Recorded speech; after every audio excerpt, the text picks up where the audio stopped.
Hello and welcome everyone in another episode of Researcher Celebrity. Today we have Dr. Dhiraj Bhatia with us as our Researcher Celebrity. A brief introduction about Dr. Dhiraj. He has done his bachelor's in chemistry from KTHM College, Savitri Phule Pune University, Nasik. And then for master's, he studied organic chemistry from the same Savitri Phule University. And for PhD, he changed to life sciences and did his PhD at NCBS TIFR Bangalore.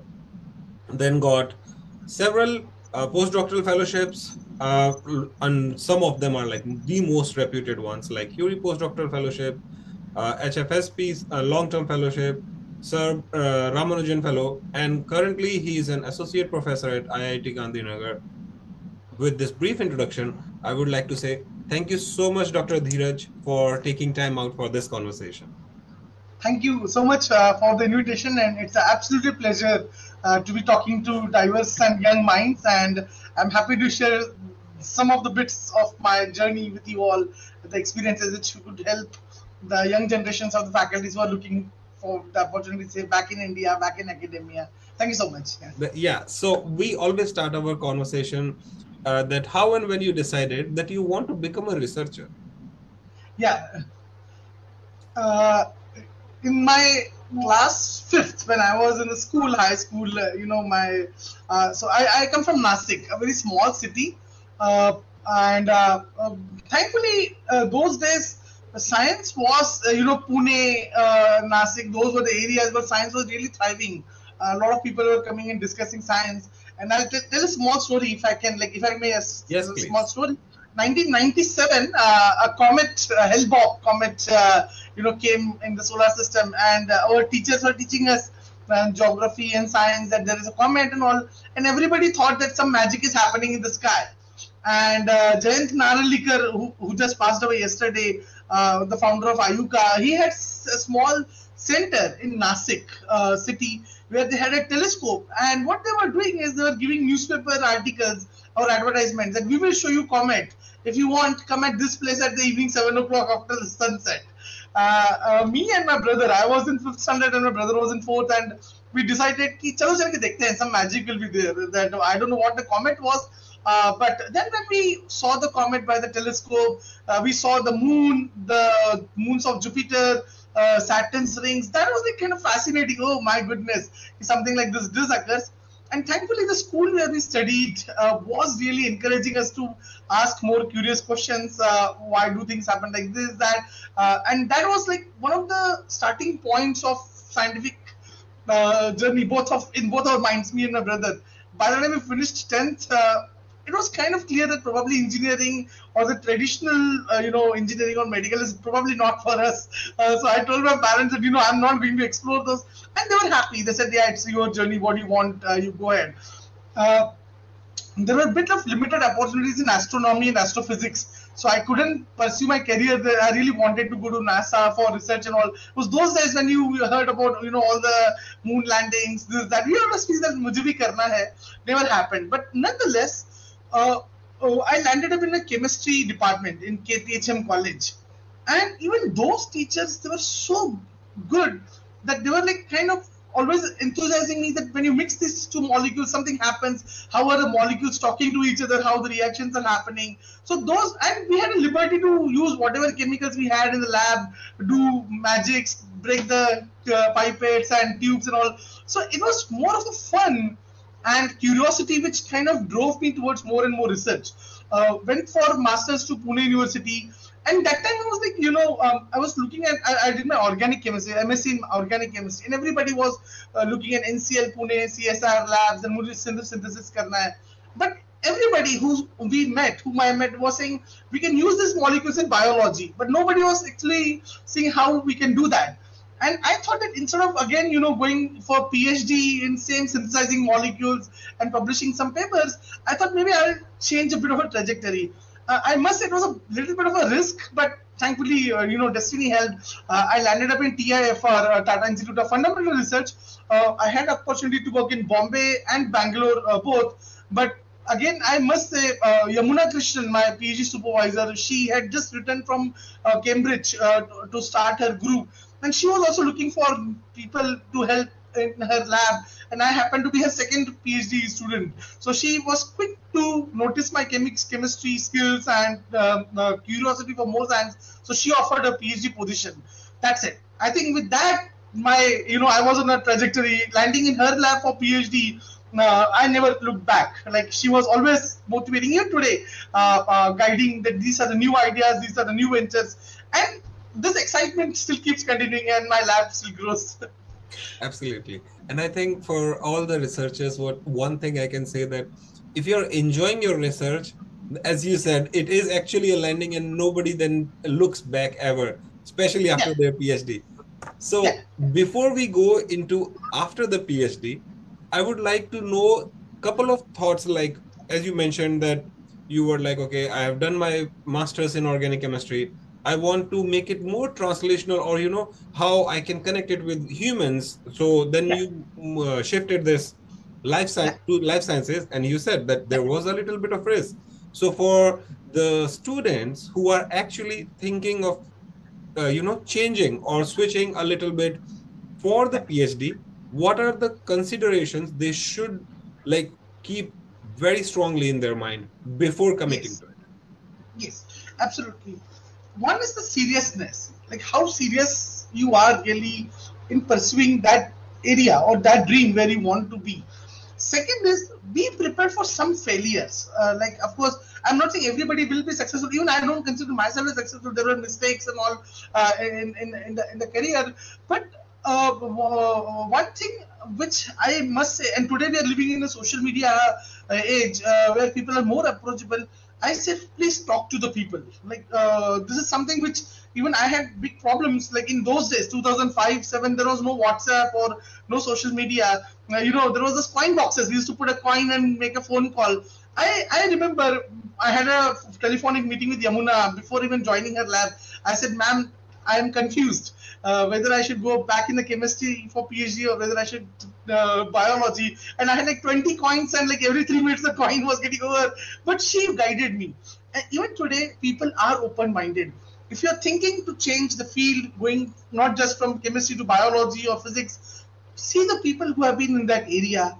If possible, go and directly meet them in their labs or offices. Most people talk. I'm not saying everybody's open-minded, but many people talk to the students. At least they reply to their emails or have a word with them. Or if they're giving talks, go and attend those seminars where you think you may get proper information. Get authentic information, and only then make it. Like, when I went, I knew that TIFR was the place that I wanted to do my PhD, and I was like damn serious. Cracked that exam, went to DBS, DCS, NCBS. But let me tell you, there have been some fake universities or some fake this thing. So we have to be very careful where you want to go. Get proper information, connect with the PIs, ask them that I'm looking for PhD. Do you think you can guide me, or and get a proper information and then proceed. So the next question is like, before committing to PhD, were you 100% sure that what you are going to do with that degree? Yes, kind of. Yes, this was a one. Yeah, absolutely. I was damn sure. The reason is this.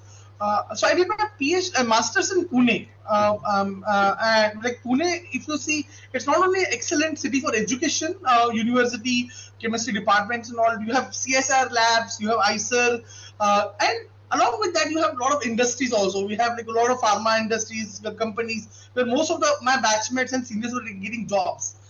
And what happened is I'm actually I don't know, I should be saying I'm really bad because I'm too much talkative. So I was always bugging my seniors. Are you happy in that industry? Are you happy in ICER? Are you happy in NCL? And whenever I was getting their views, I was like, okay, maybe I don't know if I should be doing the same thing, continuing that trajectory.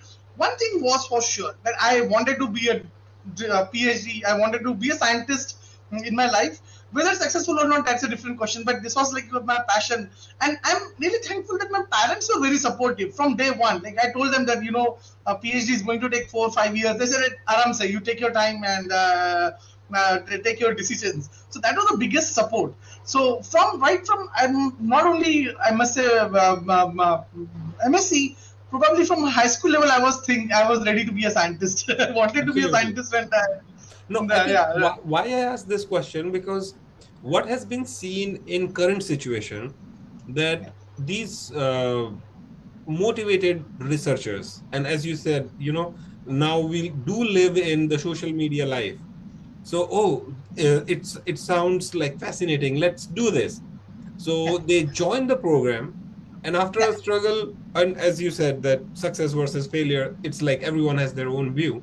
But after some failed experiments, or because of so many other reasons, absolutely. they drop out. Sometimes Yes, 2, 3, 4 years, yes, sometimes even 5 years. And the yes, saddest part is when they commit suicide. So absolutely. Yes, we have so been through this. Yes, one of the things which we want to have these conversation as researcher celebrity, that a before committing to it, you should be 100% sure. As you said, that from your childhood, you were like, okay, I want to be a scientist and I know how I'm going to utilize my degree. But what has been yes, seen in current ages, so let's talk about the considerations when a researcher is going through a rough phase. Your yes, guidance, please. absolutely. Yeah, yeah. My advice, yes, absolutely. This is very, very important, and that is something even I went through this phase during my PhD. There was a phase, PhD postdoc, when nothing was working. Like every experiment was getting failed, every paper was getting rejected. And I can tell you my own story. Like I came at a point where I thought that my life is worthless. I did a mistake of coming to TIFR, NCBS, all these things. And two pieces of advice which I got. One was from my mother and one was from Yamuna, my PhD supervisor. She said that Dhiraj, you have to own your PhD. Now, it was my decision to come to NCBS. It was my decision to join for PhD program. Little bit of success, more of a failure. But then, what happens is even these days, I know there are conflicts between supervisor and the students. There are other issues. Things fail. They don't work. Instead of quitting, this is a problem which even we face at IITs. Even at my own career, I see I ask my students, which I was the advice which was given, that please own your research, own your career. If you have made your decision to join PhD, right, it comes with a very high amount of commitment and a prior warning that 99% time there will be failures, and we have to be persistent. We have to be owing those failures, learn from them, and move ahead. Right, that was the thing which even Yamuna taught me, and my parents were also supporting. I told them that I'm going to commit a suicide, and like she said, why are you committing, thinking of that? Like for them, it was just the experiment failed. They said, please give a new try. Things might work out. Like have faith in destiny, have faith in God. My mother used to pray a lot for me, and like things work. Really, things work. Whether you call it destiny, whether you call my perseverance or my hard work, things worked out. And let me tell you one thing, very importantly, uh, I have seen students failing. I have seen even my own PhD students. Sometimes they come and they say that I give up. कि नहीं हो रहा है. I would rather go and sell tea or coffee. I said, if you really want to do PhD only for your earning, go and sell tea or coffee, no problem. But if you really want to own something that yes, this is what I have discovered, this is what I have invented, which will probably pay you off for the entire life, please stay. Don't give up. And there is no problem which exists without a solution. To every problem, there is a solution. Things won't work according to what we feel. Nobody gets nature or science immediately what we think. I have seen people like spending 7 years, 8 years for the PhD, but and then they crack something, and that piece, even if it is after delay or after perseverance or too much failures, it really pays off. So that is something which I tell my students also, that don't compare yourself that uska successful ho gaya, somebody got 4 papers, I am not still getting 1 paper. Don't worry. Each one of us are unique. Each one of us are here in wherever we are for a purpose. There is a much greater purpose for our existence. When we celebrate our happiness, we should also be strong enough to own our failures. I can tell you from my example, I have failed a lot. I've really failed a lot, but I own them. Yes, this is my failure. That's it. Like you learn from them and you modify and you move ahead. Absolutely. And I think I would like to say this to all the audience here, that if you're going through a bad phase, as Dr. Dhiraj just mentioned, go and talk to the people who you have faith in, Yeah. because at that point of time, you just need this extra support and hear from the people who have faith, because you have faith in them. So now whatever they say make more sense than anyone else in the world. As Yes. Dr. Dhiraj mentioned, the mother, the PI, both of them were yeah, telling the same thing. And somehow he had that in the head and he's like, okay, if they have faith in me, let me try to do this. And then everything worked. yeah, Burnouts are the least talked about among researchers. As you mentioned, instead of yeah, quitting, just take rest, take a break, yeah. come back again, rejuvenate, That- and then come back yeah. again. Quitting is not the solution. But Absolutely one not. of the most important part which Dr. Dhiraj brought to the discussion is mentors should be very transparent about their expectations. As Dr. Dhiraj mentioned, that if you really want to make money out of PhD, then probably there are so many other careers. But if you Yeah, have that curiosity to help humans, nature, world to make it a better place by discovering something, yeah, that is the passion. If you have, then I believe that research is for all of them. But if yeah, you just want, yes, money is important. And this will bring us to the next question, that now in India we have good fellowships, which yes, is exactly doing what you said, that now people are committing to PhD because of the yeah. fellowship. That is true. Absolutely, yes, yes. People are committing to PhD for commission. True. How a Yeah, mentor should handle that now, because you were like, you are yeah, clear when any student is coming, I'm like, okay, what do you really want to do with this? If yeah, you want to just make money, then just go do whatever you want. Why do you need a PhD for that? yeah, yeah. The advice that I give, like I have PMRF fellows also, in my lab who are getting salary like an assistant professor. We have early career fellows. I always tell one thing to my students or whoever comes, like you get a, now you're getting excellent JRF fellowship, excellent SRF fellowship, postdoctoral fellowships. I tell them that be thankful that now your economic problems have been taken care of. So now you can actually put extra efforts to make use of the opportunity that you have. We have one big problem. Let me be very frank about India. The salaries have increased, the scholarships have increased, right? Along with that, a lot of distractions have also increased. We have cinema halls, we have swimming pools, we have gyms, we have so many number of events for entertainment. My what I tell my students is, let's say if you're committing from morning 9 to 6 for the lab work or the experiment lab, you get a good salary, please keep it with you. But that 9 to 6, make sure that you put 100% in that. If you're only on Instagram and Twitter and swimming pool and movies and all those things, you can use your money for that. But that's not what you're here for.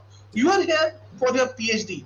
Be thankful that government is giving you good salaries, good scholarships. You can save some for your future, needs, for your helping your parents. We never had that privilege. Trust me, when we were doing PhD, like 12,000 pay, surviving was like so difficult. But we did. We did a good job. Thankfully, the distractions were less. Today, distractions are also more. I keep advising all the students, not just my. I said, be thankful that you have money. Rather, now since your economic situation is taken care of, please be putting more efforts on your research. Please put extra efforts for your output. Use money wisely. You can go for conferences, pay some of your bills and all. That is the advice that I have been giving to the kids here. And I hope the money is not misused. We Absolutely. see a lot of misuse happening of the scholarships and all. Absolutely. No. So next question is about the difference, because you did your PhD from NCBS TIFR, which is like the elite place to do research Yeah, in India. Then you moved to the France Institute Curie. yeah, yeah, So when you came back, what were these deciding factors when you're like, okay, you spent a lot of time outside India, you want to come yeah. back to India, and the challenges which you had at that point of time? Absolutely. Yeah. One thing was very very clear, that I wanted to make my career in Indian academia, and to do that, like the biggest requirement was not only the good PhD, of course, from NCBS, but a little bit of exposure outside. And what are the cutting edge problems which people are working on? What are the big challenges in the area which some of us which could contribute. So even though I went again from one elite institute to another elite, Curie is one of the best in the world for the cell biology research. I went there. But from day one, I told my postdoc supervisor that, my fellowship is for 5 years. I'll work for 5 years. I'll get the output. I'll learn new things. But I need to go back to India. Like settling abroad was probably not on my agenda. Never was that in my agenda. I had 5 years time. I said I'm going to make good use of this time. Learn the airport. Learn what's happening in France. Learn what are the cutting edge research problems happening, and then bring them back to India. And my supervisor was perfectly fine. Ludger Johannes, he was absolutely very, very supportive. He said, you have the fellowship for 4 years. Let's plan something good in 3 years. And things worked out. Things really worked out. We published well, which was his, he said, yeah, I'm happy with you. He gave good support while I was coming back to India. So one thing was very clear from day one, that I'm not settling abroad. But I wanted to learn practice. I wanted to learn the technologies, lattice light sheet microscopy, the cutting edge microscopes which people are using, how understand membrane dynamics, stem cells differentiation. Those were the questions which I brought back to India. Now, second thing is, when I came to India, I kind of knew the problems or the challenges which might be happening. Again, I'm really thankful to my PhD supervisor, like Yamuna. I was a second PhD student. So what happened is, when she was setting her lab in NCBS, even we were learning from her, and the challenges getting procurement, documents, ethical permissions, and all those things. And we were also helping her to do all those things. So I was kind of well aware of the challenges which might happen. But what happened is, on the contrary, so when I was coming back, I had it in my mind that first 3-4 years, I don't think I will get any publications or anything, students and all. Probably I may not get it. But what happened is, on the contrary, I landed in a new IIT which was just setting up. IIT Gandhinagar it's not like very old institutes like NCBS or IIT Bombay. It's a relatively new department, hardly 6 years old at that time. There was money, there was space, there was resources, and a very supportive management, very supportive head of the department, very supportive director. So I said, I want this, and they signed it, approved. I want AFM, signed, approved. So we had that freedom. So things worked very well. We got lab space, we got good PhD students. And second, I landed up in Gujarat. I had no clue how Gujarat worked. I just came in Ahmedabad, got a job in Gandhinagar. Let me tell you one thing. I have seen a lot of people complaining about procurement problems, bills, reagents. On the contrary, I landed in the business capital of the country, Gujarat.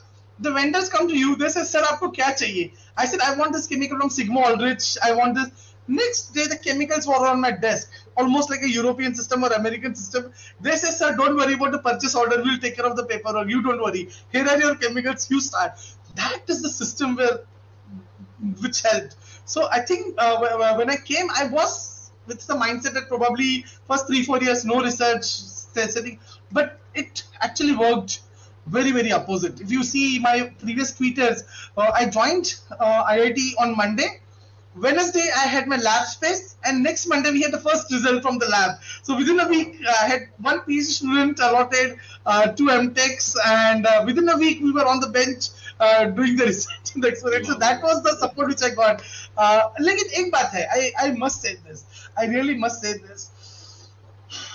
Not just Indian academia, it is all over the world. Somehow, the pressure to perform well and come ahead brings a lot of depression in many of the scientists. I have seen that. Even I have been through those dark patches. Only one thing which probably worked a bit, it's called happy goes lucky. That if you're happy with the small achievements, if you're happy with small results, small papers, something, probably that kind of kept my motivation. Okay, if I can do the small experiment, maybe I can do bigger one. I can achieve bigger one. So I always said, don't give up and be happy with what we all have. We are very, very unique being in academia. We are very unique being in PhD positions, postdocs. There are thousands out there who never got jobs, who couldn't go for MSc or PhD. So in that way, we are really lucky. So that with that mindset, I was continuing, and even today, I'm continuing. So things have been like really. No, in fact, these are the things which we do talk about in these conversations. That how you have to have, as you said, own your PhD. We always say that own all the decisions. Not all of them probably are the best ones, but once you are a researcher, once you are done with PhD, one thing which PhD does, Dr. Tia, my PhD supervisor, he always say that PhD doesn't only change your name, It changes you as a person. Now you have a Absolutely. fresh perspective how you look at things, which most of the people either miss or they don't even think that it can be handled this way. Yeah. So when you do this and keeping optimistic attitude, positivity, Yeah. that is so That is the important. biggest requirement. Yeah. Yeah. Yeah. So how do you motivate your students when they come with like nothing is working? Nothing is working. Yes.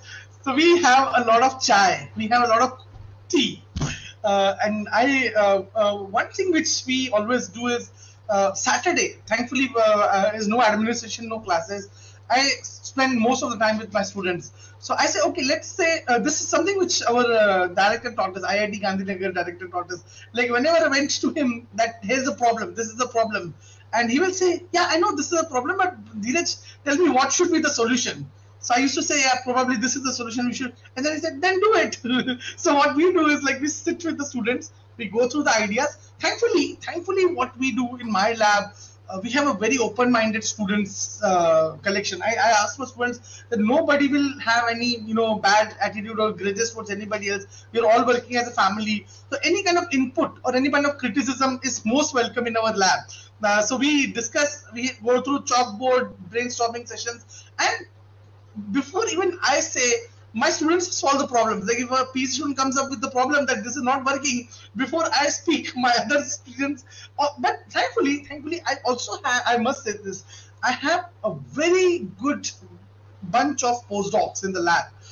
Who have been through these experiences due to some reasons, who could not go abroad, some family commitments, US visa things, who got stuck here in India, but they got their own fellowships. So I have four very, very good postdocs who have been through this PhD. So they are also the ones who are guiding the PhD students. So somehow I get a bit isolated, but nonetheless, we there's the one thing which I always tell my students: the door of office and WhatsApp is always open. Even if I'm not sitting in my office personally, you have a problem, you just tell me that this is a problem, and we'll try to solve it as early as possible. Keep them in a good track. Keep them positively motivated. Failures will come, but I don't make them to add depression to those failures. That okay, it's fine. And there was a PhD student in my lab who changed her project at the fourth year. 4 years she was trying something, failing, trying something. At fourth year we decided, okay, let's change the project. But we made sure that in next 1.5 years she finishes it and goes on time. And it worked. It worked. So yes. That is very important part. As a mentor, I think we now have to be more appreciative and more sympathetic towards our students Yeah. because they are also going through a lot. And Yeah. as I always say that no matter how brilliant researcher you are at the very first stage, everyone is human and Yeah. happiness matters to We all are, of we are them. first humans. We are actually first humans. Then we are the Researchers scientists. and in the, yeah. So when the mentors like you are more supportive, and then now this is also one of the things which now people start talking about, like, oh, there should be a work life balance, mentor should not force this on. And I'm like, if we have this conversation at the beginning of PhD, that okay, these are Yeah. the expectations which I have from you, what are the Yeah. expectation you have from me, and approachability is one of them. You were like, Absolutely. you can just WhatsApp me if you are having a problem. We will troubleshoot it either in brainstorming sessions or even over chai sessions, as you mentioned Yeah. on Yeah. Yeah. Saturdays. Yeah. Research, no one can do by individual. We always say that it Absolutely. is a team Yeah. event. Even if you It's are absolutely. following some publication just by yourself on the bench, you are actually doing someone else's work. So we see Yeah. that this is the team, global team. It's not even a team like a group which you are working in the lab. So Yeah. when you nurture these things into your students, what are the challenges which you have faced? Yes. Absolutely. This first of all, let me be very clear. Actually, I don't believe very openly in work-life balance. So what we do in my lab, like that's something which I even learned from Yamuna's lab. We had one formula or one note, a rule written at the entrance of the lab: work hard, party harder. So what we do is, here is a task, here is a work which needs to be finished, and you do it. Like whether you want to work from morning 9 to 6, it's okay. If you want to work in the night, after dinner till 4 in the morning, absolutely okay with it. If you don't want to work in the weekdays, work in the evening, weekends, absolutely okay. That is something which freedom I have given to the students. Now, whenever I take any PhD student, like I hope he or she is a potential candidate, what I also do is like I make a plan of their uh, of the projects that they might be doing over 4 to 5 years. And when they come on day one to join my lab, I show them that look, this is the plan, and I'm expecting with you. You take a month's time, and first semester is more of a coursework and rotations and all. So I said, you take a semester, you think about these ideas, you read, you will do rotations, and then let's meet at the end of the semester if this plan works for you or if you have some ideas. Most of the time, students say yes to what I have been proposing, but then they come up with their own ideas. Trust me, I have as of today I have 12 PhD students. There are some students who work only in the late nights. Okay. There are some students who are like very punctual, like morning 8 o'clock they will come and 4 o'clock they will leave. That's okay. There are some people who work with the weekends. Some people, I give them freedom. I said, and thankfully in IIT itself, IIT is a very big campus, a little away from the city. So we have theaters, movie theaters in the campus, like cinema hall clubs are there, movie clubs are there, gym, swimming pool. I give them freedom. I said, look, as long as you feel that you are doing good job and you're showing me, updating me about the data that is coming out and the progress of the PhD, I will never interfere in your life. Like if you want to go and play basketball, please go ahead. If you want to go and watch a movie, somebody wants to play a musical instrument, guitar, etc., total freedom. Only thing is research first. That you are here for your PhD, focus on that. I know you need some balance, you need some extra, please do that, but let that not come at the cost of research. That is my requirement. And all of my touch wood till now, there has been no accidents or mishaps in the lab in the last 7 years. Everybody has been doing well. No, I think freedom, and as you said, and this is what a supportive parent can do, because you got that support from early in your career, Yeah, so you have that this is my supportive. absolutely. Yeah, yeah. See, I landed in a lab. I really landed in a PhD lab where my supervisor, like we saw big dreams, big ideas, big projects, and she always told me, she said, Dhiraj, you can't just do simple experiments and expect the big output. It brings a risk, it brings hard work, it brings extra commitment, and probably all of us were ready. Like she said, we are all ready to work at that level. We failed, we learned, we again grew up. So wahi, that was same training which I got in my PhD, in my postdoc. I'm trying to cultivate them. One thing which I never did and probably I will never do is something called as micromanagement. I Mhm. have seen people who are doing micromanagement. I have seen groups, and trust me, the students are going through hell. Like if your supervisor comes and asks me, rather in my case, it's a reverse micromanagement that the students come and bug me, why have you not submitted this grant? Why have you not submitted this? So that is a reverse thing, but it brings a joy of working as a team. So now I have this thing, because when you have more than one student, you have Yes, to have more than one mentorship style. And true, in true. research, we have seen that some of the student actually needs micromanagement. Some of Yes, them yes, needs full freedom. You just give them, yes. as you said, task oriented. You give them your project, them the project, and then they come up with the result. You start on from there. But some of Yeah, them actually, you either they are very naive, not yeah, experienced researcher before committing yeah. to a PhD, because some of them just comes out of a master's without research experience. True. So how do you handle with that? Yeah. Some absolutely, as you said, some students need micromanagement.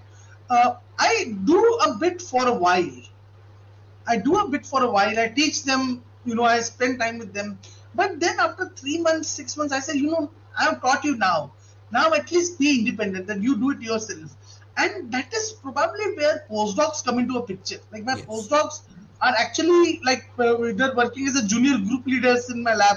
I'm like really nurturing them for the next generation of faculties in India. So that is somewhere I even asked my postdoc that, this PhD student is weak in this aspect, he cannot analyze this data. Can you please teach him? So even postdocs feel that now they're like a leader, that this is my own student and I should teach them. So that culture is required. It doesn't come on day 1, it comes with time. And you need, as a mentor, I must say, you should be more open-minded and mature to understand that not every PhD student is of the same level of intellect or same level of thinking or working. Right? Of course, I used to work hard in my PhD lab, but that doesn't mean that I should impose the same on my PhD students. No, like right, they have different. Somebody is weak, somebody has some immune problem, somebody has disease problem. We give freedom. वो थोड़ा maturity आता है. It comes with time and experience. But yes, Absolutely.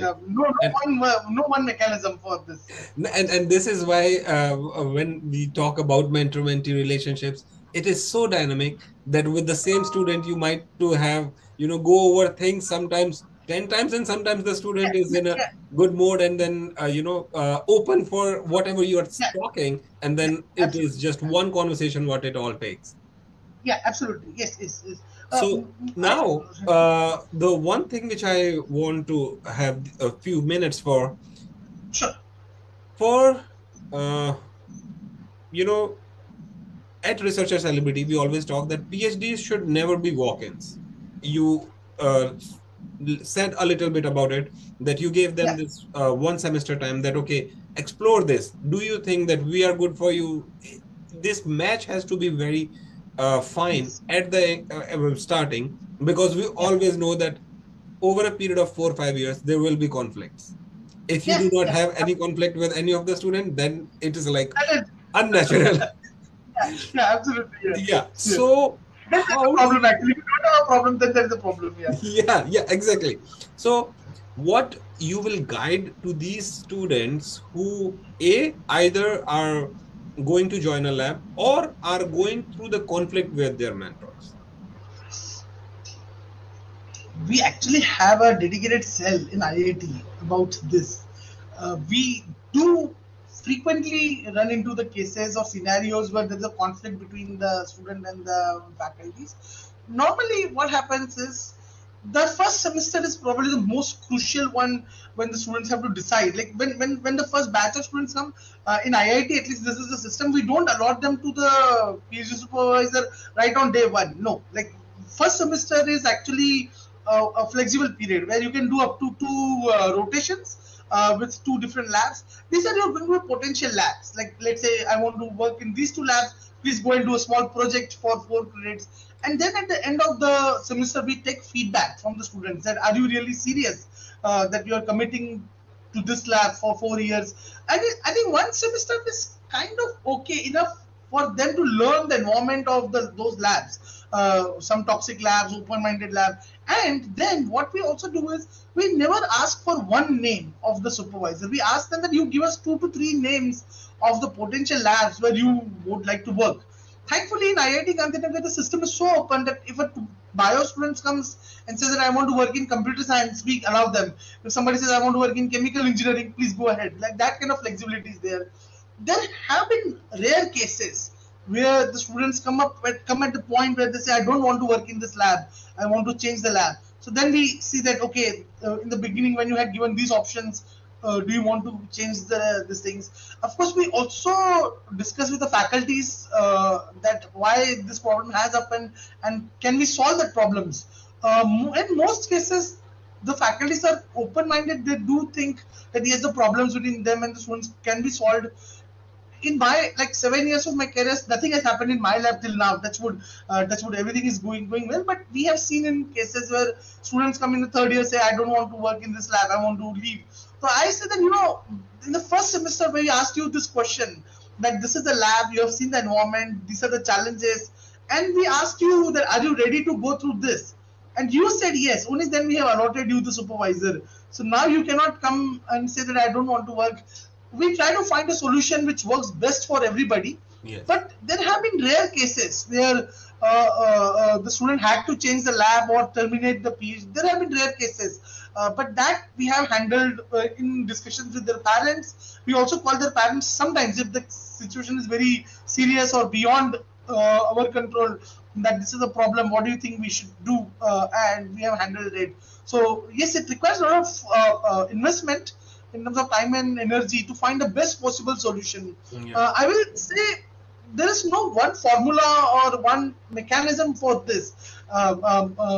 Especially for coming, if I give you my own, we are in Gujarat. Like if you see Gujarat, Rajasthan, Western, uh, North India, West India, like there have been cases where for the women, especially for the girls, when the parents decided the daughter needs to get married.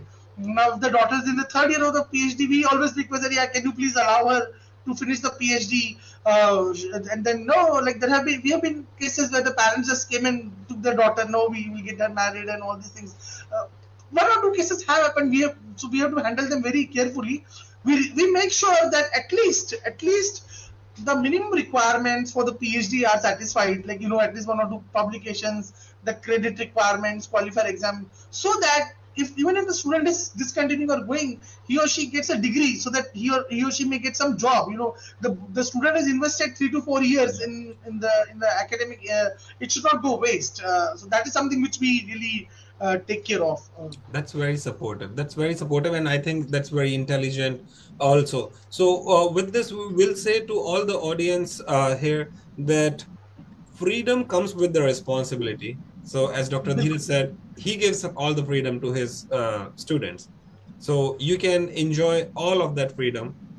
The responsibility also comes with it. It has to be task oriented. You should not be doing anything at the cost of your research. So if you have any troubles, we at Empowering Science Foundation are there to support you. We have our qualified team of researcher celebrities who are there to help you. The only thing which we want from you is enjoy your research.